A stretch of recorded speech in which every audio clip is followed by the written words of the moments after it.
All right, welcome back in. And today's interview is a special one. And it's a name that you definitely know. And if you've seen the highlights, he was one of a kind. And he goes by one name, the Wizard, but I like to call him Hall of Famer and honestly one of those guys that you want to talk to, Ozzie Smith. Ozzie, how you doing over there in St. Louis? We're doing fine. It's just a little chilly, but we're doing great. We're doing great. I got to get outside and do a little shoveling, my driveway. But other than that, it's great. I mean, so talk to me. Do you have a certain system? I grew up when it comes to weather with certain things. My dad would be very strategic. Are you a strategic shoveler? No, no, No. I'm not strategic at all. Just break it up and move it. You got to move it, So I have a little spade that I kind of just pound down in there and break it up in chunks, and hopefully it doesn't take too long. Yeah, and don't let the ice kind of sit then. That's the only danger of that. Don't let the ice. Well, my problem is that I had my cars. Well, one of the cars was in the garage, and the other one is was in the driveway. My niece was here from school, so when they came to clear the driveway, the cars were parked in, but we had to get off the street to allow the plows to go through. So I'm stuck with the task of now breaking up the ice. Well, you know what? I don't envy you. I will say a prayer for you. Good luck. And Thank you. I'm probably going to have to actually, who am I kidding? We just dealt with that. We had a little snowstorm here just a little bit ago. As an adult, it's a different feeling as a kid. You have more responsibilities. So I hope for your sake, you stay safe doing that. But let's talk about some fun things. And we're going to kind of take a little trip around, obviously, things with your career. And I always love hearing just, the other sides that maybe people don't get to see all the time. And I ask this to everyone, Ozzie, because these are stories that I really love. Minor league stories. Oh yeah. The early days. They have evolved, and I'm happy for the current minor league system. It has gotten better. But do you have any minor league stories from your days or any ones from your playing career that really stood out that are, you say it and it's like you can't make this stuff up? No. Well, for me, 1978 was my rookie year. So in 1977, when I got drafted, I got sent to Walla Walla, Washington. And what I remember about Walla Walla was that it was the home of sweet onions and a state prison. And those were the things that stuck out in my mind. I'm going to a town where there's a prison. When you say prison, you think of prisoners. And I'm hoping that I'm not too close to the prison, which I wasn't. We were we had to spend we had to live with families in the town, which was uh, which was great, because what it did is it gave us a chance to be more responsible, and it taught you responsibility, because you had to clean for yourself, you had to wash your uniform and all of that. The minor league system back then was nothing like it is today. They probably get their uniforms washed and all of that, but that was all of our own responsibility. And I really enjoyed that because it did give me some independence. I was able to get away from home, and it was a real learning experience for me. And stuff I spent 68 days in the minor leagues, and I guess from that standpoint, I was a little bit lucky in that there are a lot of guys that spend 4 or 5 years in the minor leagues. But I got lucky, and I played with an organization that gave me a chance to move, and that was the San Diego Padres back in 1978. And those days in the minor leagues, I'll never forget. The bus rides. It's one of the things that when people ask you today, what is it that you miss about the game? The thing that I missed the most was the camaraderie. Yeah. The bus rides, the plane rides, and all of those things were were things that you hang on to from a memory standpoint. You hang on to those for the rest of your life. Mhm. Yeah, it's the human element. I tell people all the time. Now, I will say before I make this comment that baseball players, especially hitters, seem to just have this photographic memory because I'm that way where you can remember a pitch or a sequence or a moment from years ago. Hmm. But But the one thing I was saying, what I would normally say, you can recall some of the feelings, the emotions of the game, but really when it comes down to it, the things that you truly remember are the people that were around you, being in the Yes. clubhouse, being with the guys, and that slump, or maybe didn't get a hit for a couple of weeks, or that hot streak, which again, those were fleeting moments. It was the moments of the people around you that really made the whole thing. And the thing with the minor leagues, again, did you say Walla Walla? Walla Walla, Washington. That's right. See, and you go to places that, I'll be honest, Ozzie, I have not visited or partook on a vacation there yet. Yet. Yeah, Uh, you probably had never heard of Walla Walla, Washington. no, hey, so how big is this? How big is Walla Walla? Are we talking? Because this reminds me of a It's town in upstate New York. So I'm yeah. curious. No, it's a very small town. It's a typical minor league city Mhm. where there's not a whole lot going on. Uh, Baseball is the entertainment, and Walla Walla was certainly one of those places. And I don't know if there was any place that would have been any better for me to get a real education and get myself in a situation where I learned responsibility, Mhm. because there was not a whole lot to do other than play baseball and make sure that you do the things that you're supposed to do, like learning to wash your own clothes or wash your own dishes or get your own meals. Right. So those are things that stay with you for a lifetime. So from that standpoint, I feel I was very fortunate to go to a town like that, and I had a lot of fun with my team, the teammates that I had. What was the team name? The Walla Walla what? Uh, what was the name? Walla Walla. It was just Walla Walla. I don't know if we had a, You were a, the a real Walla nickname. Wallas. We was Hey, you the know what? Walla Wallas. That could be a team name on its own. I can see it now. The Walla Wallas. The Ozzie Smith, Walla Walla Wallas. Walla. Yeah. Sweet onions in a prison. And a I played. prison. I played in Auburn, New York, and Mm-hmm. the size of the town, and I had some great people there. The host family that I stayed with was tremendous. The town, though, you could walk the whole town in about 5 minutes. That's how Yeah. long it took. And then we had a ballpark right down the road, and then right down the road from the ballpark was a state prison. And I mean, it was Look at that. massive. So there it is. Walla There's Walla, there's a there's the connection. connection. There it Yeah. is. Yeah, we See, were just the Walla Walla Padres. yeah, that's hey, I'm going to do my research now a little bit on what those unis used to look like.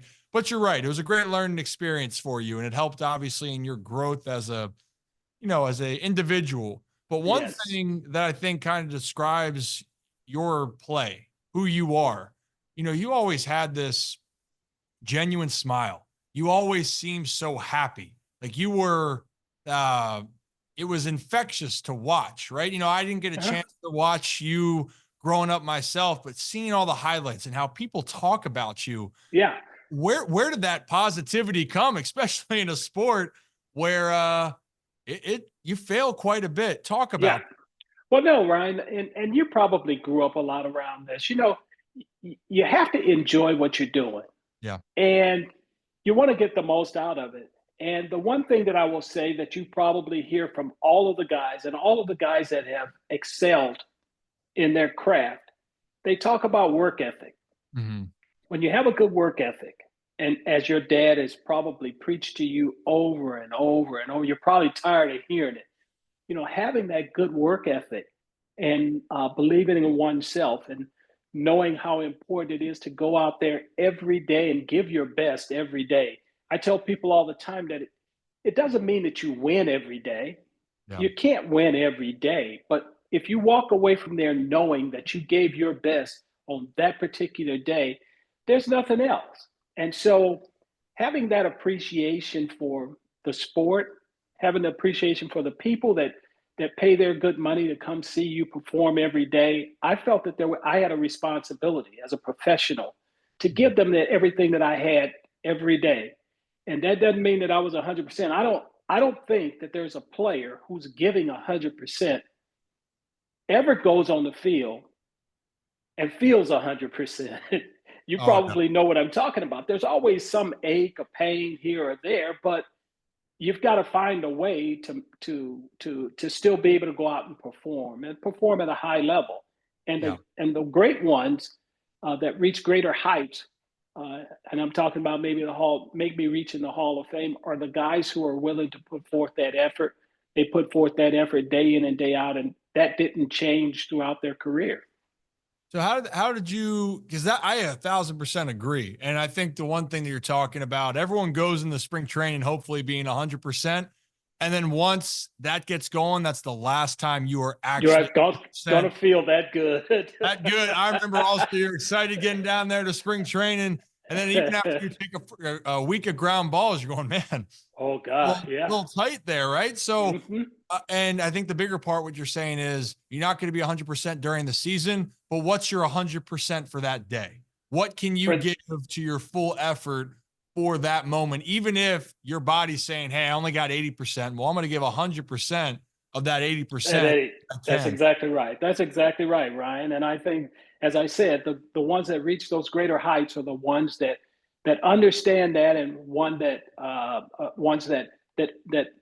give that 100% every day, knowing that we may not win today, but when you walk away from it, you ask yourself, did I do the very best that I could do today? And I'll guarantee you that the answer for those guys every day was yes, I gave my all today. Yeah. I got to ask you then, Ozzie, was this something from being a young Ozzie or a young wizard before you were the wizard?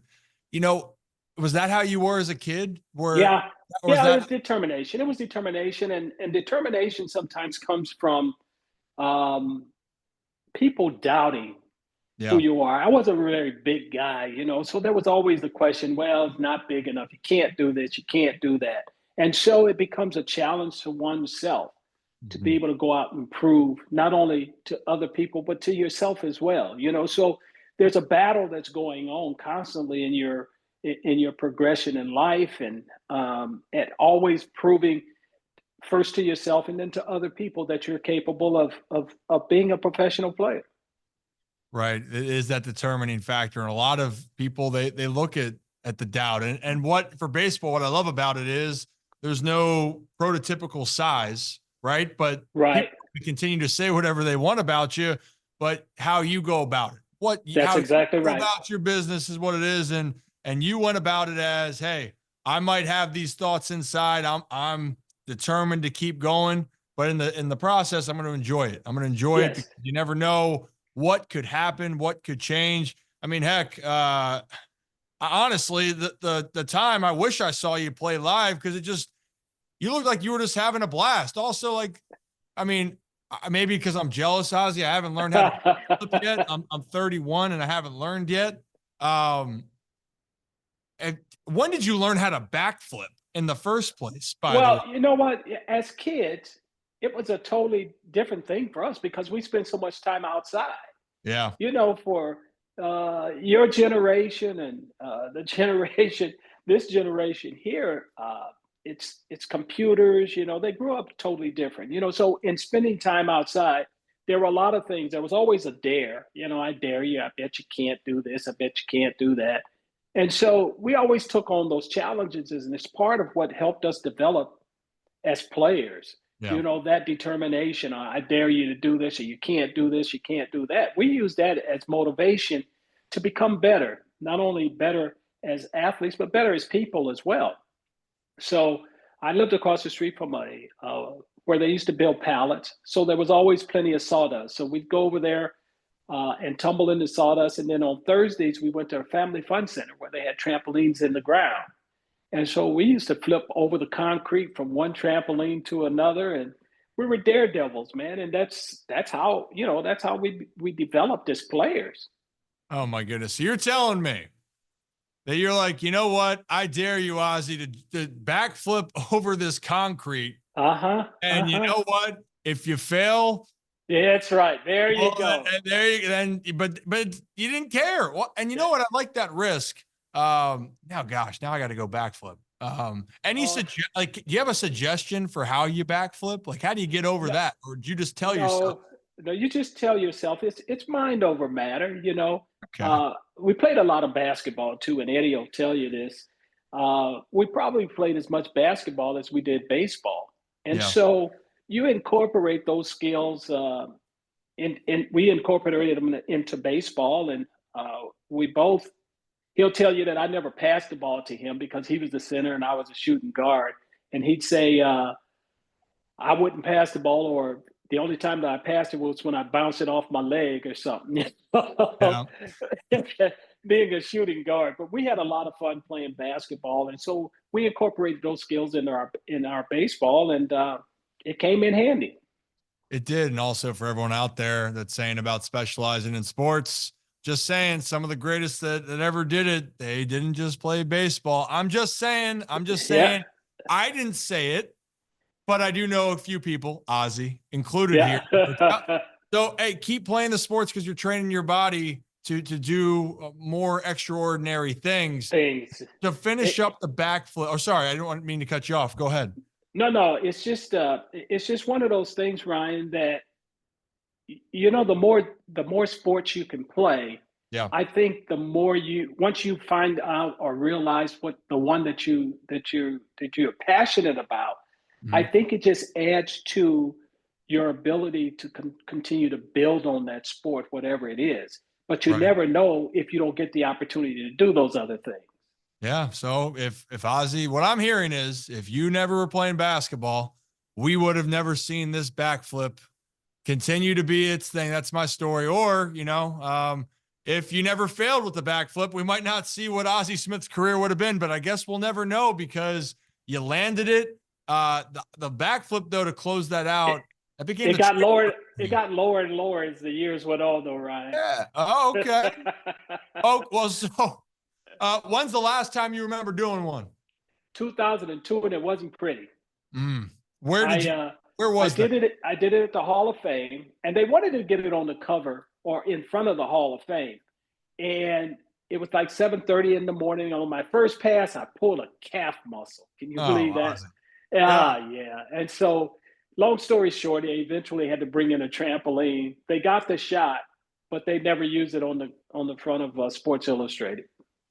Man, So so pulled the calf, but then you were able to pull through and get it done though. Like it worked. You did it. yeah, when Not they pretty. finally had to bring out a little small trampoline to get me up in the air and stuff. And don't tell anybody that, Ryan. Yeah, you secret safe with me. I mean, Okay. 24 years after you trademarked it, where it became iconic. I think the story goes that you started that your rookie year fan appreciation day, right? Does that That's kind right. of It was Fan ring a bell? Appreciation Day. The guys knew. Let me back up a little bit. Gene Let's do Tennis it. was a teammate. He Yeah. had girls that were involved in gymnastics, and after we finished working out, we had to run 2 miles, which I wasn't fond of. So I was near the back of the pack, and they gave me a hard time about being the young guy at the back of the pack. So I did my round off backflip to show them that I could do it. Gene Tennis was impressed with it, and he wanted me to show his girls that I could do it at some point in time during the season, which we weren't able to do. So the final day of the season, which was Fan Appreciation Day, he and the PR guy thought it would be a good idea for me to do it going out to my position. Now, I was a little reluctant to do it because the entertainment at the time in San Diego was the chicken, and I certainly didn't want to show up the chicken. But I reluctantly did it. People liked it so much they asked me to do it opening day the following year, and lo and behold, a trademark was born. Just like that. Just Just like like that. that. Just like that. And then 24 years later, you're still doing it. See, I like those types of stories. And I'm with you with the running, by the way. I'm all Yes. about staying in shape and my conditioning. Running 2 miles, Nope. that is not on the top No. of my list on things that I want to do, Ozzie, even now. No. I No. want, I I want to don't. go running up and down a basketball court. That seems more fun to me. I'm just That's saying. right. You're gonna probably get more out of it too. Yeah, I grew up on that. I mean, you might have to. Well, if you ask, that could be for a different time. Calvin had some basketball games that I grew up in around the house, and Uh let's just say I learned a lot, and I was humbled a lot when I was old huh. enough to then be allowed to play. But nothing to me was better than conditioning for basketball. You mentioned somebody else there, and if you mentioned Eddie, for those that don't know which Eddie you're referring to, it was Eddie Murray, another Yes. Hall of Famer here. But you guys got to be the only pair of high school High teams school teammates. that Yeah. are Hall of Famers. Yes. Yes. We are. I went in 2002, and then Eddie went in 2003, Mm-hmm. and we are the only two high school teammates that made the Hall of Fame. Which is special in and of itself. And we, as I said before, we probably enjoyed basketball as much as we did playing baseball. Yeah. Well, so I gotta know, like, give me the dirt on Eddie. Give me the lowdown. Was Eddie any good at basketball? Like what's the sky Yeah, look for him? yeah, he was okay. He Ah, wasn't. okay. He wasn't all of that. He'll tell you he was all of that. No, we had a lot of fun. We both we both ran. We could run teams out of the gym, man, and Yeah. our teams were exciting teams. We had some guys that went on to play, or we played against guys like Ray Lewis. Who else was it? Ray Lewis probably was the best. He went to Bourbon Day, and we played against him. And one of the purest shooters the game has ever seen. And so we had fun. It was a great time to be in high school. What did Eddie, you're saying, Eddie, one thing I've learned from Eddie growing up over the years, he never lacked his confidence. He was Oh no, always, so it was that, does that go all the way back to those days in high school with Eddie? Like, what was a we young had to be tough. like? Yeah, we had to be tough. We grew up in a very tough area. Eddie Yeah, grew up with a lot of brothers as well. right. So the toughness and stuff was something that was always there. Um, we were always being tested and having to prove ourselves. And that's where part of the toughness comes from, having older brothers and then having to go out in the world and prove that you're worthy of of being talked about as a good baseball player or as a basketball player. And our goal was, as it is for all guys that eventually make the Hall of Fame, our goal was to be the very best that we could be at whatever it is that we chose to do. Yeah. And so the approach was the same no matter what it was that we chose to do. Well, it sounded like in that case, at least with you two, you surrounded yourself around some people with similar goals, That's right. similar It was determination. That's right. I mean, you always want to be around people who are going to help you grow as people, grow as athletes.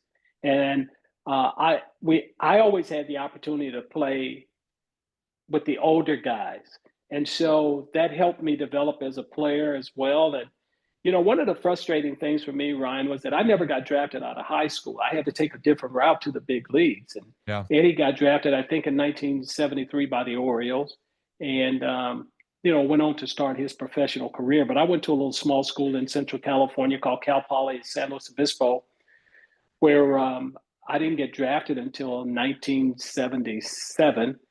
1976, actually. I got drafted by the Detroit Tigers, and that was the same year they drafted Lou Whitaker and Alan Trammell. They offered me $8,500, and I had finished 3 years of my schooling. So um, I told them if they would give me 10 grand, I'd take a chance at going down to Lakeland, Florida.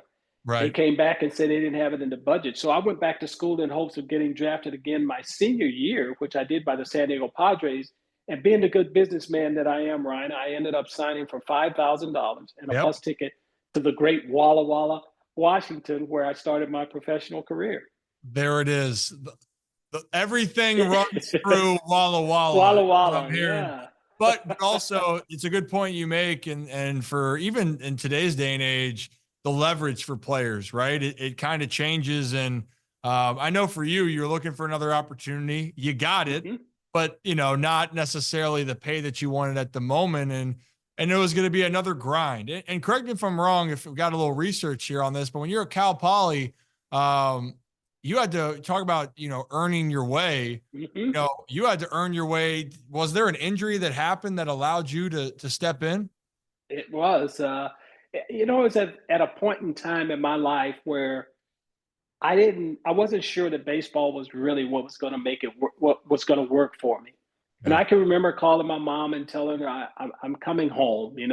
This is not working out. It's not moving fast enough for me. So she called my high school coach, and my high school coach called me and said, "Hey, You're not going home, and this is the best place for you. So you stay right there, and it will work out. And the varsity shortstop got hurt, and that window of opportunity presented itself. I was ready to step through that window of opportunity because at the time I felt that, I was a pretty good player, but I didn't have a lot of size. But I did the little things, getting back to the fundamentals, understanding the fundamentals. It's one of the things that I talk about with kids today is that if you have good sound fundamentals, you always have a reference point. But if you're not fundamentally sound, you're always searching. And you've probably heard that from your dad, over and over again. Good sound fundamentals. If you've got fundamentals, you always have a reference point, and it doesn't take you as long to get back on track. No, it doesn't. And I'm glad you brought up, and this is what I like about the human side, Ozzie, is that you reached heights that only a select group of people are going to be able to attain. But even in the moments for you to get there wasn't the easiest road. And you're having doubts. You're sitting there going, you turned out to be one of the best players that ever played. And you're sitting there going, man, I don't know if this is for me. That's right. If I can do this. And then, it took a little encouragement. It took some support from your loved ones. And then you were ready for your opportunity. And yes, I could not agree more on the techniques. I couldn't agree on the fundamentals. If I have to, you are right on with how many times I've heard about fundamentals, but kind of like that, you were so fundamental. That's also why you're called the Wizard. It looked like any play that could be made at shortstop, you made. So did you have any specific techniques or unique training that you did? What went into all of that? Well, not really, Ryan. I think that we all have to have people or a support system, and I was fortunate enough to have this people preaching the same message. Now, as far as the fundamentals are concerned, one of the things that I did as a kid was that I used to lay on the floor and throw the ball up and got the feel of catching the ball in my glove without seeing it, not knowing that was helping me develop as a player. Yeah. We had a peaked roof on our house. So I used to throw the ball up on one side, run around to the other side in hopes of catching it before it hit the ground, hoping that the gutter would slow it up time enough for me to get underneath it and catch it. Now, I never got there, but it was that type of determination that helped me become the player that I ultimately became. I used to stand outside and throw balls against the brick wall, and work on my forehand, work on my backhand. All of those things are little things that growing up that I was doing, having fun, that were helping me develop as a player. And so when I say fundamentals, I mean being able to watch the ball all the way into the glove, or from a hitting standpoint, being able to see the ball hit the bat. It's all of those little things that I think that if you work on and you work on consistently, it shortens the time that you can get back on track. The great ones, all of the great ones that played this game are guys who, when they went in slumps, they were able to get out of them because they were fundamentally sound. They had that reference point. And I'm sure you've probably heard that a million times. Mm-hmm. Well, and also specifically to your position, which, the game changes, but no matter what, you had to post up out there and play your position. You're playing, arguably, we're going to go by the positional value here. Playing shortstop and playing a high level shortstop is a priority for every team. We can go to every team that wins a World Series. In the middle. It's in the middle, Ryan. It's from center field all the way through catching. That's what if we're going to go down, it's going to be center, the middle infielder short and second, and you go down. Obviously, you have a good backstop and catcher. Those are like your backbones for your team. But for you, hey, you're in a slump. Well, guess what? You got to go out there and make sure you're saving and giving your team an opportunity. There's always more to the game. And I love the fact that you made the drills fun, by the way. That's for me. Like, I can hear you talking about it. I'm also now imagining in my mind you throwing and trying to run and go. I played the position, Ryan, with there wasn't any restrictions, and a lot of my basketball skills kind of came into play there too. Being able to throw to a base without looking at it. It's about always knowing where you are on the field. Mhm. And that's what made it fun. I enjoyed going to the ballpark every day. And when you enjoy or you're passionate about something, man, it makes it easy to do. And baseball was that thing that I was passionate about, so it was easy going to the ballpark every day, even when things weren't going good. I knew that from a fundamental standpoint, it wasn't going to take me very long to get myself back on track. I knew the things that I had to do to get myself back on track. Right. Well, hey, a couple things with that. Um, I don't want to describe this. I mean, you had so many highlight reel plays, but I think there was the one that you had, 10 games into your career, barehand Mm-hmm. play. And Yeah, some people yeah. are calling it one of the greatest defensive plays ever. But it sounds like to you when you're going about this, you're like, oh, it's another It's day what at I, the office for you. it's what I was supposed to do, right? That's what I was supposed to do. That's not a play that you practice. It's just one of those instinctive things. Yeah. And instincts play a big part in being able to go out and play every day. And I think that's one of the things that they're taking away from the game, the instincts. Analytics has become such a big part of what we do today, but instincts played a big part in my success. And I played the game with total freedom. I played for managers who allowed me to go out and do it my way. I didn't have to do it a certain way. My job was to get the ball over to first base before the runner got there. And so I could do that standing on my head. I always get a kick out of people saying, well, you threw off the wrong foot. Well, I never looked at it like that. My job was to get it over there before the runner got there. So if it meant that I threw it off the left foot, right foot, or whatever, it was about getting the job done and completing the play. Right. And at the end of the day, it can look ugly and it can be the ugly Mm-hmm. play every single time. But if you're making the play Play. times out of 10, hey, no one's going to say anything because at the end of the That's day, right. out. I remember JJ Hardy was a shortstop here in Baltimore back in, the 2010s. And people Mm-hmm. would say, he doesn't look like he moves as well as he should. And he kind of throws Right. up here. And I'm like, well, does he make every play? He goes, yeah, Play. he makes every play. I'm like, well, Yeah. then it doesn't matter how it looks. That's right. That's right. So, and because of all that, then, and you being, so instinctual and so fundamental, then the wizard, was created. I mean, do you Creative. remember when that even started? When the being called the Wizard of Oz or the Wizard? Do you No, remember in baseball, we use so many nicknames. We use nicknames more than any sport. So Sure. my real name is Osborne, and so of course that was shortened to Oz. And Mm-hmm. so I think that when you look at that play in 1978 and some of the other turning double plays and all that stuff, I think that's how that all got created. The Oz, because that's what my friends call me. They call me Oz. And that was just one of those things that I looked up one day and it was there. I don't know where it came from. It just popped up. You're right. Baseball, the amount of nicknames that I would get called in baseball that outside of here, no one calls me unless if I see someone in the baseball world and then I'll be with even like my own family. I'm like, wait, what did he just What do call you you? call Like, you? don't worry about it. Yeah, it's just another nickname here. It's an inside joke. Yeah, yada yada. But talking about that camaraderie, right? That's where it That's kind of right. starts from. Things I want to talk about just with your playing career. Then Mm-hmm. with some great moments. I mean, obviously, then you're talking about coming up with the Padres, but you know that was part of your journey. But then it was going to St. Louis where things really changed. Yeah. Um, and for you, for that time being, you had to waive your no trade clause to go, Mm-hmm. right? So I mean,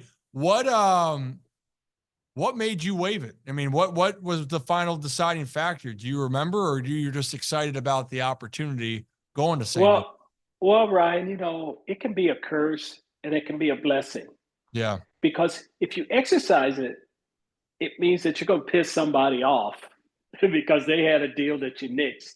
yeah, And now it probably means you're going to be moved anyway.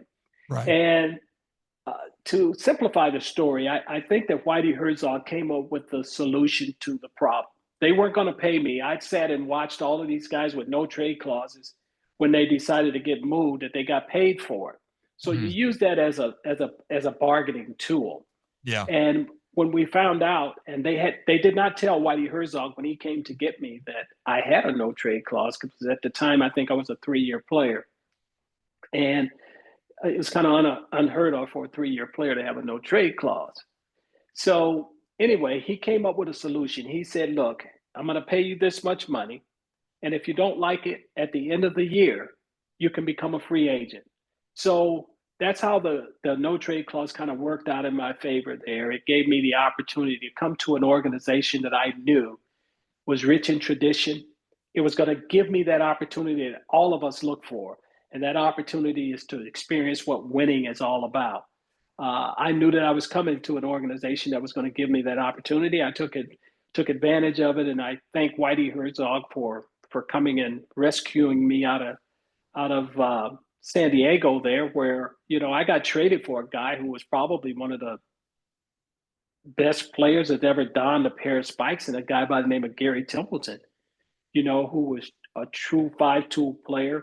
And anytime you get traded for a player like that, there's always the pressure of, well, being able to perform the way he did or whatever. But when I got here, Whitey told me very simply, just be you. All I want you to do is do the things that you've done to get you here. And if you do those things, then we have a great chance of winning. And we were able to go to the World Series and win it all in 1982. You mentioned about waiving the no trade clause or pissing somebody off. Did you piss anybody off in that process? Was there a team that wanted you and you said, No, no, no. It was just at the time it was just the Cardinals that were okay. that I we just were was making negotiating sure. with. Yeah, yeah. Yeah, We I were was just, just that was the only team, and I knew that I pissed the Padres off, because I told them I wasn't going anywhere unless I got compensated the for my no trade clause. But Whitey was able to work around that, and uh, he freed me and gave me an opportunity to experience what winning was all about. and you did. And you're right. You mentioned 1982. Um, tight World Series, 4 games decided by 3 runs. Hmm. You were, Yeah. um, you know, I always say try winning close games because this is even. I think it's a skill. You get Yes, comfortable right. moments. The good teams, Ryan, they find a way to win. Yeah, You can go through a season sometimes and they say, well, you lost 45 one-run games. Yeah, yeah. you played just well enough to lose. The good teams are standing on the other side saying that, hey, we won 38 or 41 run ball games. That was because your will to win was greater. Yeah.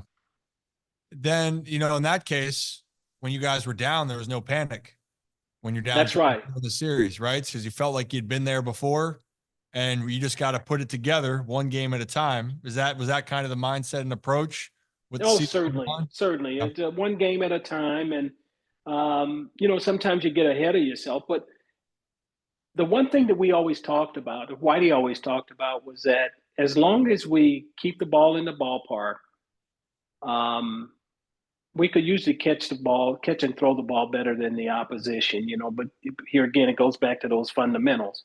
We Yeah. were probably more fundamentally sound than the other team, because if a team is built from an offensive standpoint, you're probably going to have a weakness, and that weakness is probably going to be defense. So from a defensive standpoint, we were always as good or better than the opposition, and we knew that if we could keep the ball in the ballpark, we had a pretty good chance of winning. Hey, it helps. Hey, score more than the other team and don't let the ball leave the Well, ballpark. You and less. don't beat yourself. Oh my goodness, that is the key. I tell people this. It's simple. Really, baseball is so hard. It's so complex as far as how hard it is to hit a baseball. And Mm-hmm. you got to, I think hitting a baseball is the hardest thing. Am I biased? Yeah, Absolutely. But at the same time, I mean, come on. I mean, it's balls going this way, that way, and you're supposed to lose over and that's over. right. You're supposed to fail. Um, I digress. I'm getting off topic with it. But I forgot I was getting all worked up here. Forgot what I was going to add to that point of it. Oh yes, here it was. The simple words. At the end of the day, the team that executes the best That's it. usually wins. The team that plays their position, doesn't commit the errors, has situational hitting, the team that does that the best on any given night, pitches well, they usually win. And that's That's always it. how the game's been. So I'm That's glad. right. It's very simple. It's a very simple game, and it gets complicated because I think people that have never played it start talking about it. Yeah. But we try and keep it in very simple terms. You know, you catch and throw the baseball. When the bunt is in order, 99.9% of the people in the ballpark know that the bunt is in order. Now it's a matter of execution, getting the bunt down, getting the guy over, and hopefully getting him in. And those are the principles that we operated on. You have to. And I mean, that's why even though the game's changed, when teams do execute, especially in the postseason, I talked to Stephen Vogt, the manager of the Guardians, who Mm-hmm. they had David Fry hit the home run. And then the next time up, he put on a squeeze play. And Yeah. David Fry executed the squeeze. They win the There you game go. and go on to win the series and move on to the ALCS, right? It's being able to It's just, execute those moments. that's right. In those big moments. Yeah. Well, one of those moments that you executed, I think, pretty well, fair to say.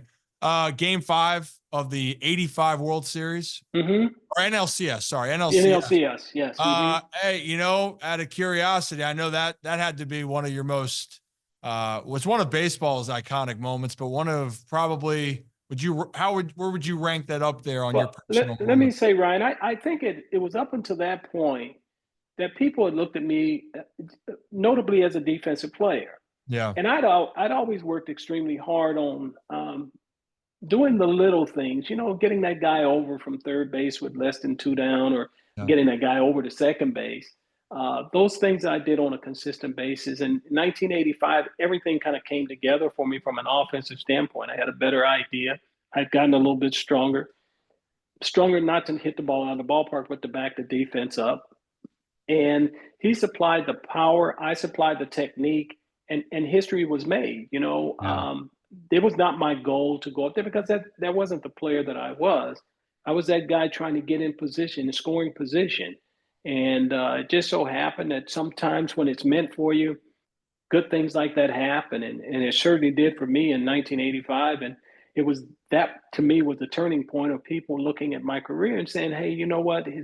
He was a defensive player, notably a defensive player, but, he wasn't bad offensively either.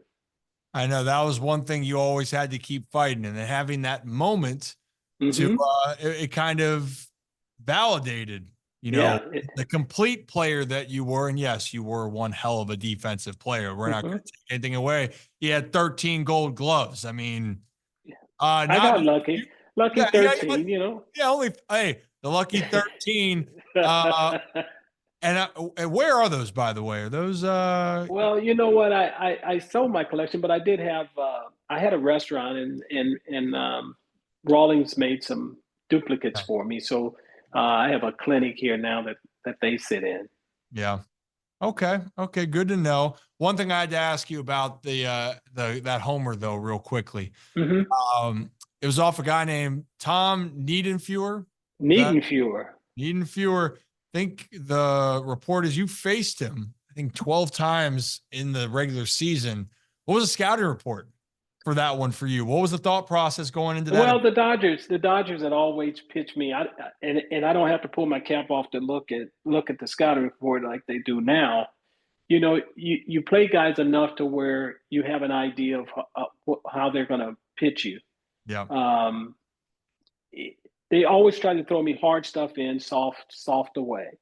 And Mhm. so he had thrown me a couple fastballs off the plate a little bit, and I just fouled back. I just missed, and you know, in that situation there, I knew he was going to come in. He was going to come in with something hard, and he kind of left it out over the plate. And I got lucky. I really worked on my swing and had learned how to pull the ball and stuff, and I was ready for that moment. And Yeah. it just so happens now, like I say, I was trying to get the ball down in the corner and in a spacious Busch Stadium. That's a big stadium trying to hit the ball out, 15, 20 feet away from the foul line, and that it gets deep quick, But it was just one of those things that I think was meant to be, and lightning almost struck twice because once we went to Dodger Stadium, I just missed another home run that hit off the fence in right field just before Jack Clark hit the home run in Game 6. Oh, it could almost could have Almost. history could have repeated itself right That's there. right. Mm-hmm. And the reason why I wanted about scouting report, why I say it that way, it's a human scouting report. You remember how he pitched you. And that's what I always try to tell people. You're right. You can find out, hey, what's his out pitch? What does he do? But the biggest thing that I always tell people or anyone that I teach is remember how he pitches you. That's the biggest thing. That's exactly right. He might have a different game plan, and what a strength of someone else in your lineup might not be necessarily your strength, and they're going to try to exploit that. And you remembered it. I wouldn't say it's luck there, Ozzie. I think you knew exactly what you needed to do, put a good swing on it.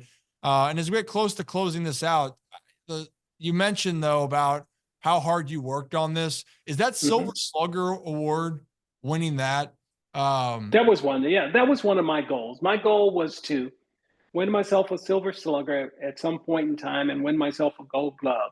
Yeah. And those two goals, I think, were they were the standard with which I kind of set myself up going into play professionally. Right. And I knew that if I could do that at some point in time, I would have made my point not only to myself but the people who were always the doubters. That he can't, he won't. That was the driving force. That was the motivating force behind everything that I did. I wanted to prove to myself and to other people that if you put your mind to it, you work hard, you become fundamentally sound, you can do anything that you choose to do in your life. And so for young people out there, don't let anybody deter you from your dream. Know that you're only going to get out of something what you put in. If you don't put anything in, you shouldn't expect anything in return, and that's life. Right. It's true. And you only got one life on this case, right? In this right. age, you can't do it over again, right? That's you right. Continue to move forward, right? And continue to work and pick yourself back up. But, especially this baseball career of yours, this wasn't something you were going to say, hey, in 5 years, I'm going to go back and try to change. Go back and do it. That's right. It's done. So you had to treat every day as if it was the last day you're going to have a chance to do it. Yeah. And that kind of, I know in some cases, right, you have this, you're embracing the moment. I know to end your career, not how you envisioned it to finish up, right? Right. But it seems like to me overall, you were at peace with how I was at peace. I was at peace with oneself because I knew that what I was able to achieve, I achieved it through hard work, dedication, and for the love of what I did. I truly loved the game of baseball. I love going to the ballpark every day, and I had the luxury of doing that for 19 years. And when you can do something for 19, 20 years, that's a real blessing. And I consider having the opportunity to play for 19 years and in the major leagues is very, very special. Not everybody gets to spend 19, 20 years doing what they love to do, so I'm very appreciative of that.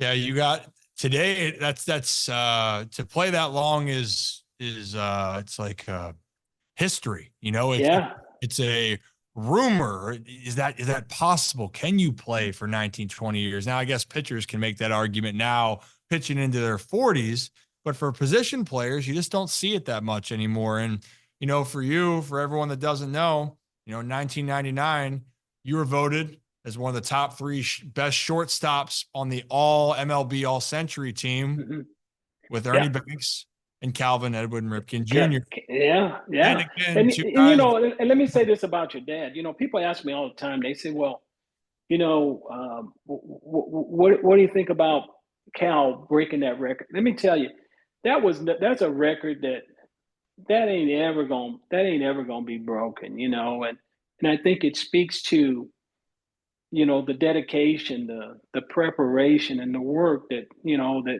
your dad. And I know you're very proud of your dad, of what he did, and you had the luxury of being able to sit there and watch it as it happened.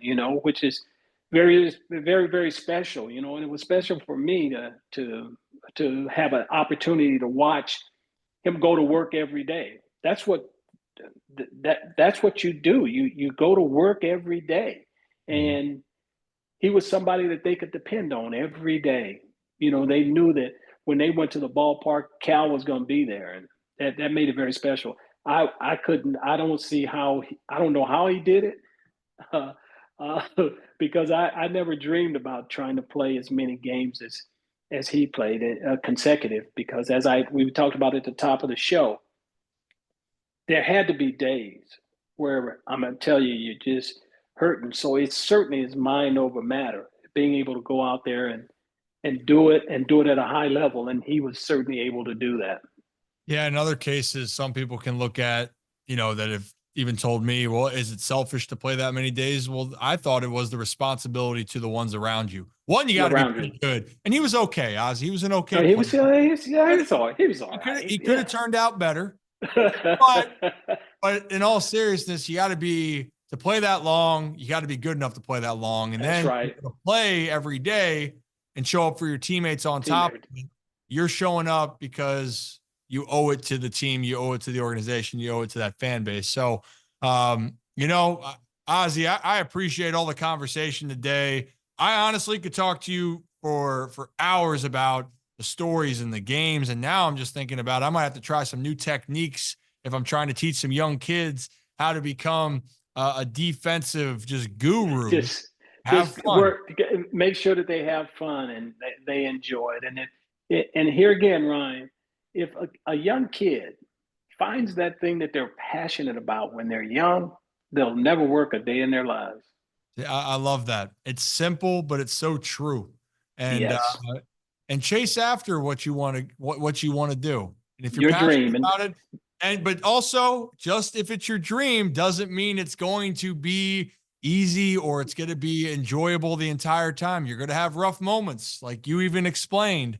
But if That's you right. love discipline and things that you care about is what's going to set you to the goals and heights that you want to go. So, Ozzie, I appreciate it. You know what? I'll let you go get you can go get your shoveling of some snow done. But I appreciate it. And all hope right, Ryan. in person. Thank you so much, man, for having me on. And